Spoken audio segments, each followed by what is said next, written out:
Hello everyone, नमस्ते। मैं हूं ममता जांगड़ा और आज की वीडियो में मैं बात करूंगी कीमोथेरेपी के साइड इफ़ेक्ट्स जो मैंने फेस किए कीमो के बाद और उनसे किस तरीके से बचाव किया जा सकता है। तो अगर मैं बात करूं साइड इफ़ेक्ट की, तो कीमो का जो सबसे बड़ा साइड इफ़ेक्ट है उसमें है कंप्लीट हेयर फॉल होना। और अभी तक ऐसी कोई टेक्निक या फिर ऐसी कोई मेडिसिन नहीं आई है जिसकी वजह से कैंसर का ट्रीटमेंट भी हो जाए और हेयर फॉल भी ना हो। मे भी इस पे काम किया जा रहा है। इसका जो दूसरा साइड इफ़ेक्ट है वो है पेशेंट को कॉन्स्टिपेशन की प्रॉब्लम होना। बिकॉज इसमें जो मेडिसिन है, जो दवाइयाँ दी जाती है वो इतनी ज़्यादा स्ट्रॉन्ग होती हैं, बहुत ज़्यादा गर्म होती है, जिसके वजह से अंदर जो इंटेस्टाइन में खाना होता है वो बिल्कुल सुखा देती है, वो सूख जाता है। और जिसकी वजह से क्या होता है कि जो कैंसर पेशेंट होता है उसको पाइल्स जैसी प्रॉब्लम को भी फेस करना पड़ता है। और वो जो होता है वो कैंसर के ट्रीटमेंट से भी बहुत ज़्यादा पेनफुल रहता है। और इसके अलावा मैं बात करूँ तो एंजाइटी वगैरह और WBC कम हो जाते हैं, जिसकी वजह से वीकनेस आती है, बॉडी में पेन रहता है। इसके अलावा हाथ पैर जो होते हैं वो सुन्न पड़ जाते हैं बिल्कुल, और बॉडी का जो कलर होता है वो चेंज हो जाता है।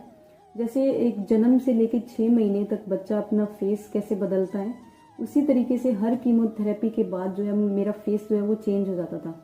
और कई बार ऐसा होता था कि अपनी मतलब मिरर में जब मैं देखती थी खुद को तो देखने का मन भी नहीं करता था।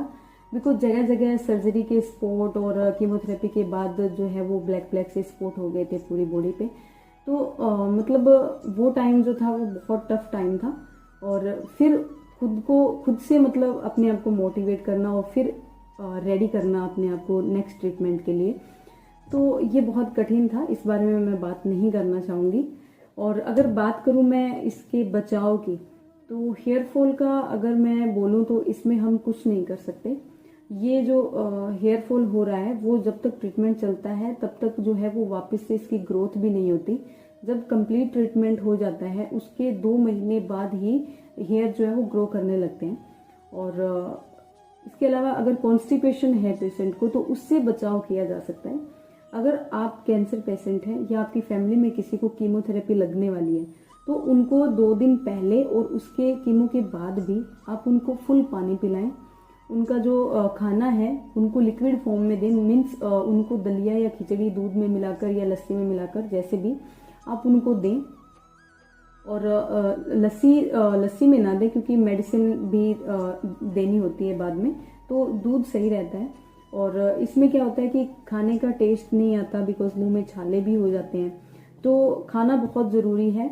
और अगर हम खाना नहीं खाएंगे तो वीकनेस बहुत ज़्यादा आ जाएगी और नेक्स्ट कीमोथेरेपी के लिए जो टाइम मिलता है हमें उसमें हम मतलब अगर हम अपने आप को जैसे 15 दिन का गैप मिलता है उसमें अगर हम अपने आप को ठीक नहीं करेंगे खाना पीना सही से करके, तो नेक्स्ट कीमोथेरेपी के लिए हम रेडी नहीं हो पाएंगे। और वो फिर एक्सटेंड कर देते हैं डॉक्टर अगर आप वीक हो तो, क्योंकि टेस्ट होते हैं, ब्लड टेस्ट होते हैं बीच बीच में।